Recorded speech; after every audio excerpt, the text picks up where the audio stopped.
E para a ministra da Igualdade Racial, Aniele Franco, as fortes chuvas que atingiram o Rio de Janeiro no fim de semana são culpa do, entre aspas, racismo ambiental e climático. Sem conseguir explicar a definição do termo, a ministra de Lula virou tema de deboche nas redes sociais. Um internauta escreveu, abre aspas, seu argumento de racismo ambiental é a constatação da sua incompetência total para exercer a função no cargo em que está. Você é totalmente despreparada, mas está de acordo com o governo de um ex-presidiário do maior esquema de ladronagem do mundo, fecha aspas. Outro usuário da rede social X brincou com a linguagem neutra defendida por grupos de esquerda, aspas, racismo climático e ambiental, São Pedro raciste, fecha aspas, Silvia Navarro, Aniele Franco, ministra da Igualdade Social, irmã de Marielle Franco, ela que recebe um salário de mais de R$75 mil, cumula a função de ministra e também tem um cargo na estatal Tupi, depois de criticar o buraco negro, agora vem com essa de racismo ambiental e climático. E aí, Silvio? Olha, Paula, eu vou confessar que quando eu li, né, essa postagem, eu voltei a ela mais de uma vez, para ter certeza que de fato ela tinha escrito isso. Racismo é uma coisa tão séria, é um crime, tem punição severa para esse tipo de coisa, que não deveria ser utilizada dessa forma, não deveria.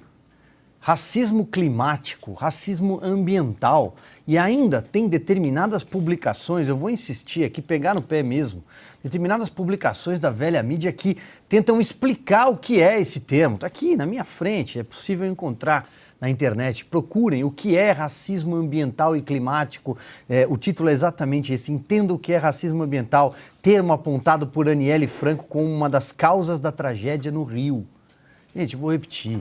É uma coisa séria, não pode ser utilizado para lacração, não pode ser utilizado o tempo todo, porque você desvia completamente o foco.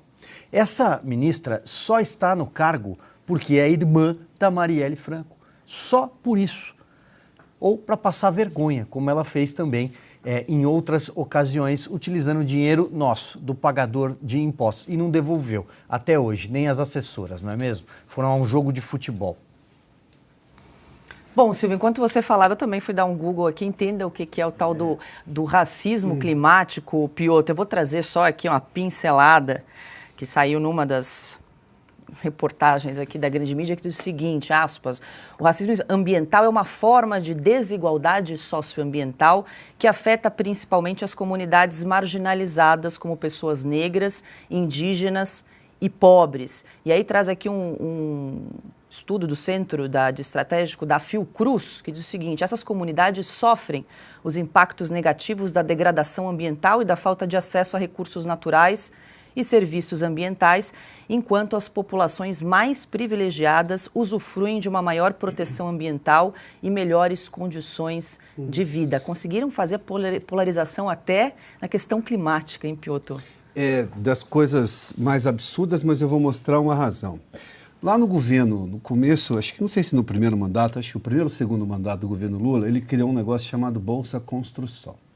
A Bolsa Construção era, juros subsidiados, enfim, para que o sujeito tivesse lá, pudesse comprar coisas de construção para fazer uma casa com juros menores. E a época, eu me lembro que eu trabalhava na Rádio CBN nessa época, eu fiz o seguinte questionamento.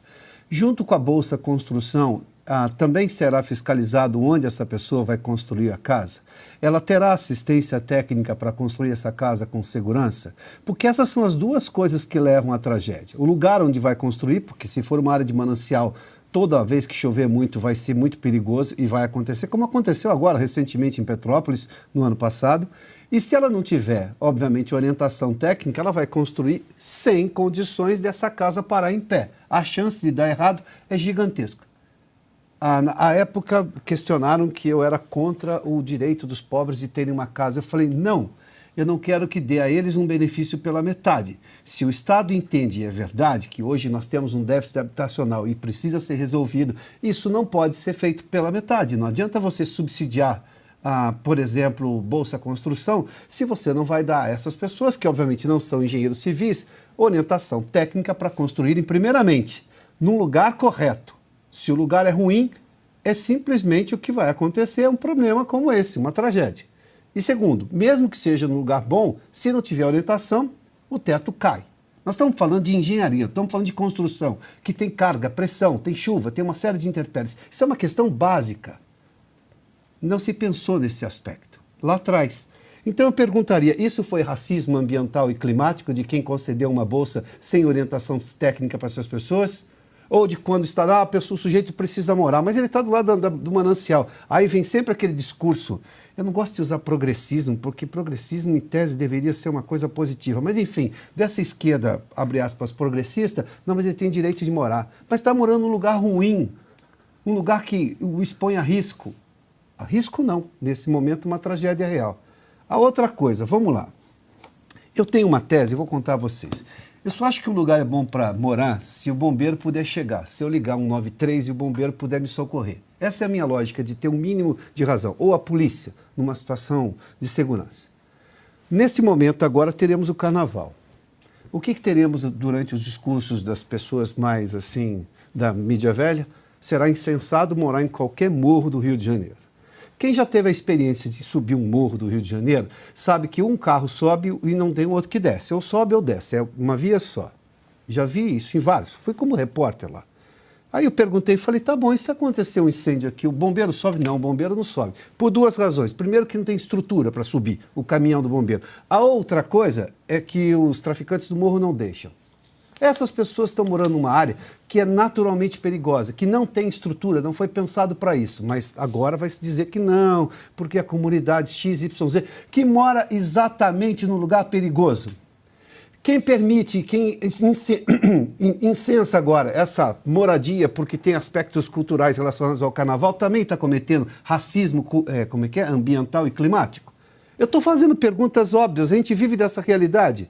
Quantas vezes você já viu um jornalista de cultura dos grandes jornais brasileiros mostrar que o sujeito que mora em tal morro de Janeiro tem a vista mais bela da Baía da Guanabara? Primeiro, não é linda porque ainda está poluída. E se está poluída não pode ser bonito. Vamos lá, vamos ser sinceros aqui. Qualquer baía que não esteja poluída é mais bonita que a Baía da Guanabara. Se limpa, é maravilhosa, provavelmente é a melhor do mundo, mas não é o caso. E segundo, se você está num lugar em que você está sujeito a todas essas condições, não pode ser bom de morar. Não tem vista que pague o risco que você está correndo de morar num lugar onde, sem contar as questões climáticas, sem contar as questões de estrutura, você ainda está sob a arma, a mira de lança do tráfico de drogas. Ô, Ana, quero te ouvir. Nos Estados Unidos, essa tese aí da estapafúrdia, do racismo ambiental e climático também repercute aí nos Estados Unidos, Ana? Pois é, Paula, não é que repercute nos Estados Unidos. Isso que nós vimos da Aniele é importado diretamente dos Estados Unidos, da esquerda radical americana, que anda de mãos dadas exatamente com o globalismo, aquela direita enraizada nos princípios e nos ensinamentos da escola de Frankfurt, né? No marxismo, no leninismo, na guerra cultural. Então, quando você começa a mexer, né, na linguagem das pessoas, é por isso que a gente fala tanto de Estados Unidos aqui, porque as porcarias a esquerda brasileira importa, as coisas boas não. Eu abri aqui, por exemplo, a página do Fórum Mundial Econômico. Uma das páginas diz o seguinte, na reunião de 2020, o que é o racismo ambiental e como nós podemos combatê-lo? Aí você desce a página e está escrito assim, todos os exemplos de racismo ambiental são uma forma de racismo sistêmico. Ou seja, e é o que o Silvio disse, né? Racismo é um assunto tão caro, é um assunto tão precioso que não deveria sequer existir em 2023, mas quando tudo é racismo, nada é racismo. Quando tudo é racismo, o racismo verdadeiro é cometido contra pessoas de cor, pessoas pobres, enfim, qualquer tipo de racismo, ele acaba se misturando na multidão. Paula, isso que o Piotr disse, vou puxar um pequeno fio daí. porque o que hoje as pessoas chamam de racismo ambiental, né, e que as pessoas de cor, por exemplo, aqui nos Estados Unidos sofreriam, porque as comunidades negras não são tão atendidas com projetos de infraestrutura, por exemplo, curiosamente, sabe quem anda tomando o lugar das comunidades negras, das crianças que estudam em escolas públicas negras? Os imigrantes ilegais. A imigração ilegal aqui nos Estados Unidos, o número já é um número histórico, nunca antes visto na história dos Estados Unidos, de imigração ilegal. Não adianta tirar o ilegal da frase. Imigração ilegal. Que há 2 semanas, por exemplo, uma escola de Nova York mandou todas as crianças para casa e disse: essa semana as escolas serão apenas online, porque nós vamos receber os imigrantes ilegais. As comunidades negras estão sofrendo porque recursos financeiros, recursos dos pagadores de impostos, estão indo para os imigrantes ilegais e não para as comunidades negras, pobres ou latinas, por exemplo. Aqui na Califórnia, agora o governador Gavin Newsom disse que os imigrantes ilegais receberão assistência médica gratuita, o que não existe aqui nos Estados Unidos. Ou seja, não adianta trocar, né, a linguagem. Acho que foi essa semana também no aeroporto que um rapaz, um ator, não sei, foi parado naquela revista de aeroporto e foi para as redes sociais dizer que sofreu racismo porque foi revistado. Ora, todos nós aqui já caímos naquela revista de aeroporto, tira o sapato, tira o cinto e tira todos nós, né? E o problema é esse. Quando você coloca o racismo num balaio de que tudo é racismo, isso é muito perigoso, principalmente para aquelas pessoas que sofrem racismo, do racismo que precisa ser combatido. E a Aniele Franco, que preguiça, né? Não tem o que fazer, uma pasta completamente inútil, o nosso imposto, nossos impostos pagando uma pasta inútil, com uma ministra inútil e que só fala inutilidades. Pois é, Augusto. Vivendo e aprendendo, né? Eu, graças à irmã da Marielle, estou sabendo agora que a natureza é racista, né? É a natureza. Isso, então, tem que fazer a gente rever certos conceitos.